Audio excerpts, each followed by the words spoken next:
What's up, everybody? Hope everybody's having a good Monday or had a good Monday. Just real quick, dropping a quick video to answer a question somebody asked me how I got deported, how I ended up, or why I got deported, or how I ended up here. So I figured I'd come on here real quick and give a quick explanation.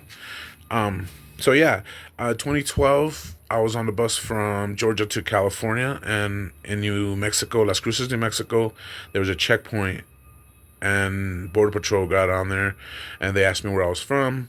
I told them I was a U.S. citizen, to which then I caught a federal offense for false claim citizenship or fraud, misrepresentation, or it ended up being eluding inspection eluding inspection.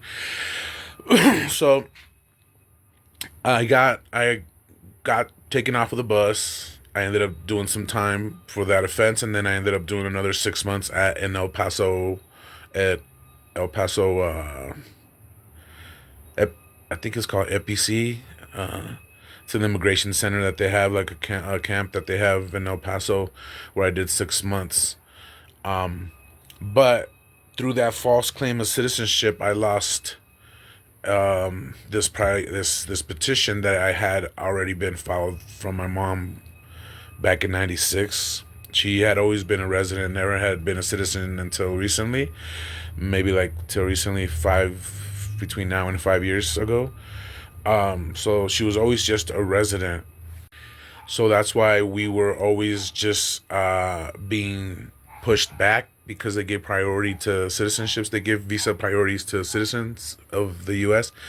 So us coming from a resident petitioner, they just kind of like scoot you back and then give priority to all the citizens, and then so I lost that through making that false claim saying that I was a U.S. citizen.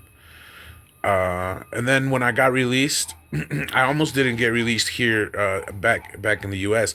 I almost just got sent straight here. They were giving me bonds of like 20,000. I think we hit one time, and we're like, we don't got no 20,000, and those are like cash bonds, like, you know what I mean? Like, you got to pay up like everything. There's no 10% there. So we didn't have nothing, and then finally they dropped my charges because of the fact that my paperwork, something was wrong with my paperwork, the agents that did my paperwork or something like that, to where I ended up getting a bond for 1,500. Finally, that was like, whoa, 1,500. And I had a car at that time when I got arrested, or when I got taken into custody. I had a car that I was about to sell. So with me selling that car, I was able to pay my $1,500 bond. And but when I was being released, they literally told me, look, you're gonna be released here in the U.S., but you won't be able to get a work permit, and you're not gonna be able to fix your green card, because this has no pardon. There's no pardon for false claim to citizenship, I guess, right? So they were like, so I mean, but you'll be able to fight your case, freely, and be able to stay in the U.S. until your case is done with. So I was like, all right, okay, well, there's a plus, right? So I went ahead and started just going to my courts. My first court was in El Paso. At that time, I was staying in Minnesota.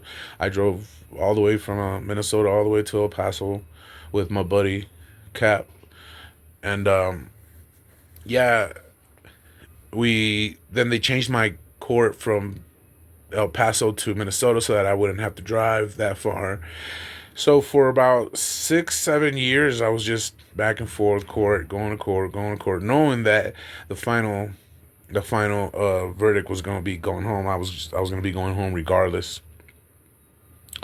In that process, we also tried speaking to certain lawyers.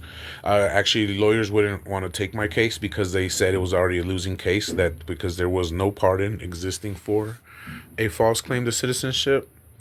So we had a few lawyers reject us. One of my sister's lawyers actually rejected us too, and he helped her get her stuff.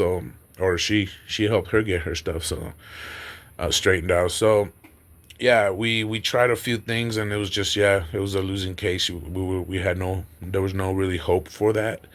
But yeah, that was pretty much it. So finally, my final court came up, and I was supposed to go to court and do this and that, and turn myself in. But family and moms and everybody was like, nah, you're not gonna go, and we'll find out, we'll figure it out, that type of vibe. So I was just like, all right, cool. They don't want me to leave. I'll feel a little loved. But so yeah, and then finally, I was in Indiana.